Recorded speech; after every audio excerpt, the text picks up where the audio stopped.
There's a few... This time of year, people are always like, well, why he's been so negative? Why are you only picking the negative stories? Dude, teams that are supposed to be good, that are not, are a great story. The Leafs are one of them. The Oilers are another one. And specifically, the $10.5 million defenseman by the name of Evan Bouchard. Now, here's the thing. All of the things that Evan Bouchard is doing this year are things that he did before. He's always done. Which is why we have Evan Bouchard cornered. The issue, though, is that the Oilers are not scoring and Evan is not scoring. And McDavid is not scoring. It's scary, man. And so when you're not scoring and your salary has jumped as much as his has, then all of a sudden it's not cute when you do things like this anymore. Yes. Then it's like, well, hey, you're making 10.5 now. Maybe you need to make better defensive choices. So let's start. The Oilers were playing the hapless New York Rangers and somehow imploded. They had a 3-1 lead. But let's start with the first goal of the game, which is a Rangers pickoff pass. You see Bouchard at the low board there, and he's got the puck. And he is going to make a cross-ice pass to his defense partner. And I just want you to stop right here. So somebody on the New York Rangers read that. So this is where I'm conflicted because it looks awful. And it's a bad giveaway from Bouchard. This is a really good read from Brzezinski. Yeah. It's a really good read. Sure. But let's also say that the easy play is to cycle it down low to your forwards. Yeah. Or not cross-ice it. Or just pass with some friggin' oomph. It was a bit of authority, right? It was a bit of a weak pass. It's soft. So that leads to a breakaway, which leads to the goal that Steve mentioned, right? That's Johnny Brzezinski. And I will say this, sometimes his back check makes it look like he doesn't give a damn. He actually really got on his horse. He just wasn't able to catch him. He did. Now, listen, Oilers could use a goaltender too. We can talk about that ad nauseum. We've talked about it before. But Bouchard, that's not a great start.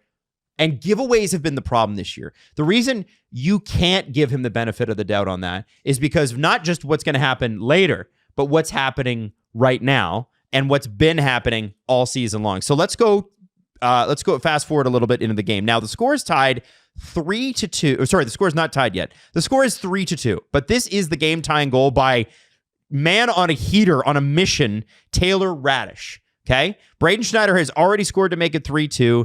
Here is the Bouchard giveaway on the Taylor Radish goal. Now, this one makes the last one look horrible. And so the Rangers kind of initiate a breakout here with 8:05 left in the third period.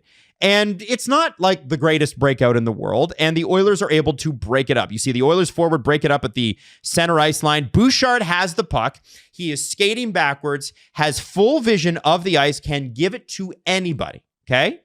What play, Jesse and Steve, does he make next? I mean, what play would you make?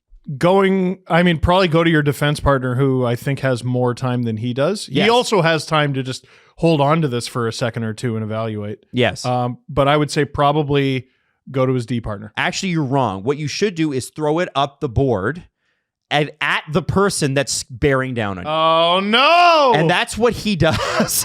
And by the way, does not throw it with much power either. The puck doesn't even leave the ice. Look, it'll hit 43's stick, right?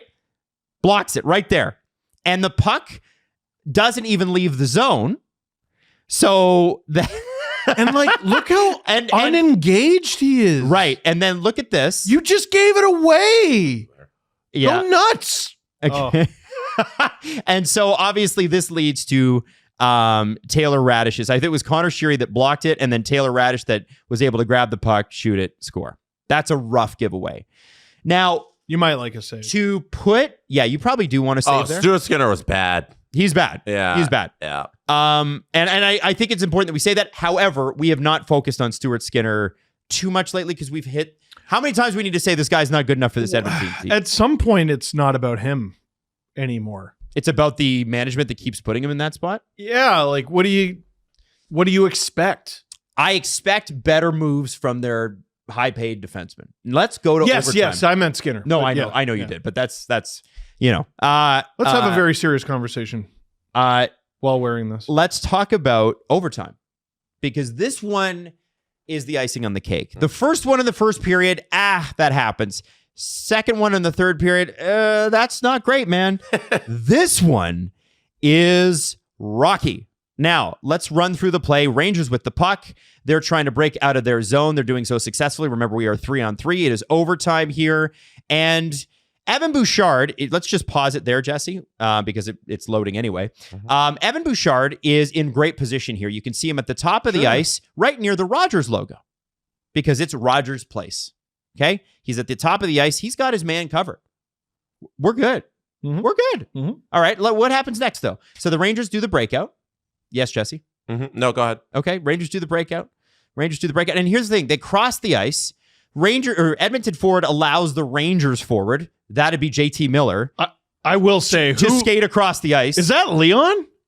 That's McDavid. No. Buddy doing panic crossovers there at the blue line. That's Leon. That's awful stuff. And McDavid lets Miller kind of skate by. McDavid's just kind of chilling. That's now, bad look. But that's not his guy. That's true, but still, you could back check a little. Yeah. He's crossing into your zone. That becomes his guy. You could probably try and put your stick out. Because you could, but you probably have faith in Leon to turn this into something. Then you get the puck, and now you're one-on-one with someone, which means you have a breakaway because you're Connor McDavid. Now, JT Miller makes it across the line. It's clear that Leon's beat. Now, stop it here.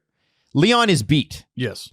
Evan Bouchard, who's a wonderful skater, has the angle on JT Miller. It doesn't mean he can stop the shot, but he can interrupt it, deflect it, do whatever. What Evan Bouchard needs to do is just literally lean into JT Miller. Get some skin on him. That's it. Try to break this up. Allow Skinner to make a less difficult save. What does Evan Bouchard do, though? He takes the pass. Evan Bouchard backs off JT Miller. He's on a 2-on-0. And JT Miller cuts across. Evan's not even standing at the top of the crease to interrupt JT Miller coming across Stuart Skinner. Nothing. The Oiltober is one of the craziest phenomenons in hockey. 3 years in a row. 3 years in a row trying to go to the Stanley Cup final for the best team the Western Conference has to offer. Yeah. And this is the third straight Oiltober. And he's at the forefront of all of it. It's him and Skinner. Oiltober is those two, and they're a match made in hell. Just brutal. On Halloween, no less. Brutal. Sorry, they're a match made in hell. I'm a spooky pigeon. Yeah. Yep. It's not a great look. And Mark Spector torched that performance last night in his column. How did the Toronto media cause the Edmonton Oilers to duff that? And you know what? He should. This is a guy that you expect a lot more from. My question to you guys is, when we sit here on November 30th with our mustaches grown, what will the Oilers story be? Are we going, wow, what a turnaround? Or does this extend into November? And I'm going to ask you the same question about the Leafs in about 20 minutes here. So just hang on to that. What is the most likely outcome? I think it's LMAO. They did it again. And they're fine. They're fine. And then they get, they're going to right the ship a little bit. They're going to be kind of mid. And then they're going to get Zach Hyman back and just go on a stupid run. Jesse, do you agree with that or do you disagree? I tend to agree with that. They'll get it done. You have 2 years of evidence that this is a very good team that's been to the Stanley Cup final. I'm not too worried about how they play in October. Every October it's concerning, and every springtime they get it done. The Panthers are 5-5-1 right now. And the Oilers look like Oiltober Oilers. Do any of us think either of those teams is bad? Let's stop. Let's stop. Both battling injuries, fine. They're also just playing in a month they do not care about. Yeah, and very clear. They ought to. You ought to. You're playing the NHL. Well, and people are paying to see the game. The tickets aren't free. And that was at home. Yes. The tickets aren't free. That's bad. You do get a point, but that's bad.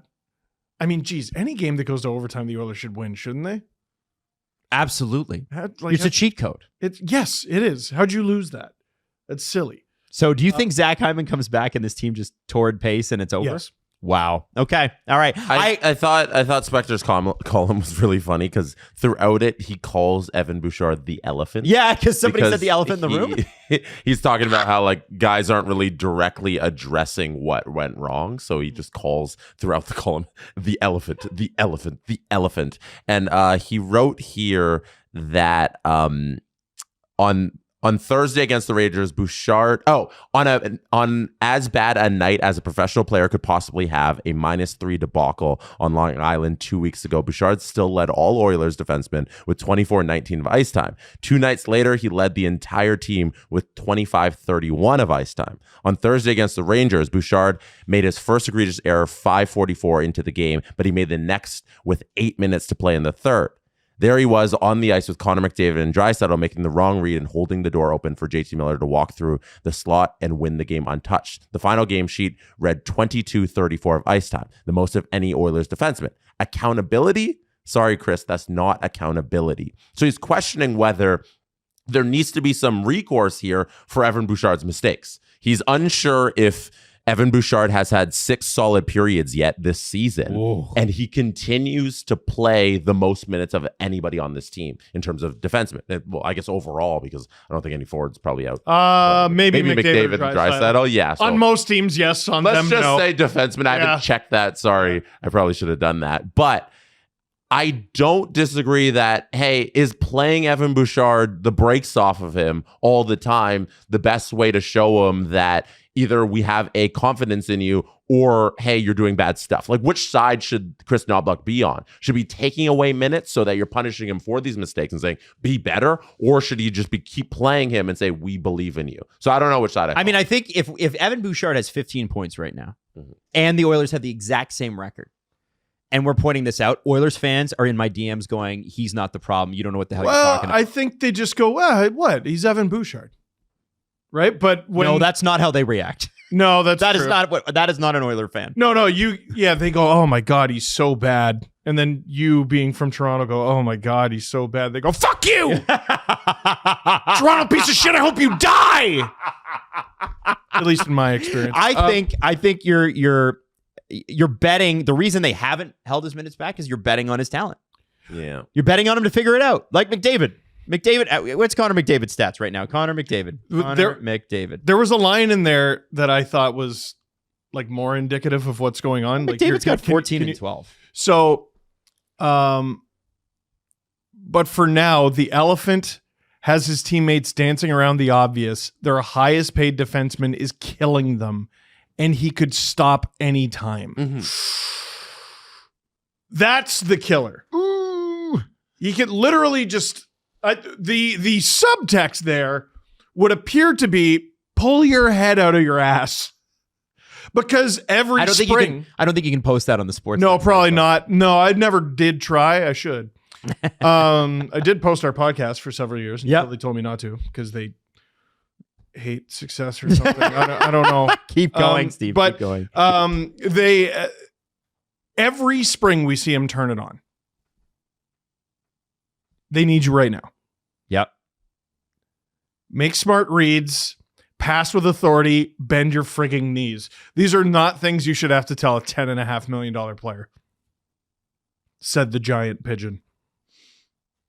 It's the elephant and the pigeon. And listen, in a month, we're talking about this team's on fire and Bouchard's got 25 points and we'll still have been right. Yeah. Because when he turns it on, it's, mood is very important over the course of a season. Mm-hmm. Because if the Oilers are great in November and you bring up how bad they were in October, people are like, come on, man, you're harshing our buzz. But the truth of the matter is you were asked for a month, you didn't need to be, and then you turned it on. Thanks for that. Glad I bought a ticket to watch the Edmonton Oilers play hockey with my hard-earned money in October. Right. Knowing maybe Oilers fans ought to know, don't buy home game tickets in October. I mean, there's 3 years in a row they've told you there's a not few teams in this league. Yeah, we're getting to that one next.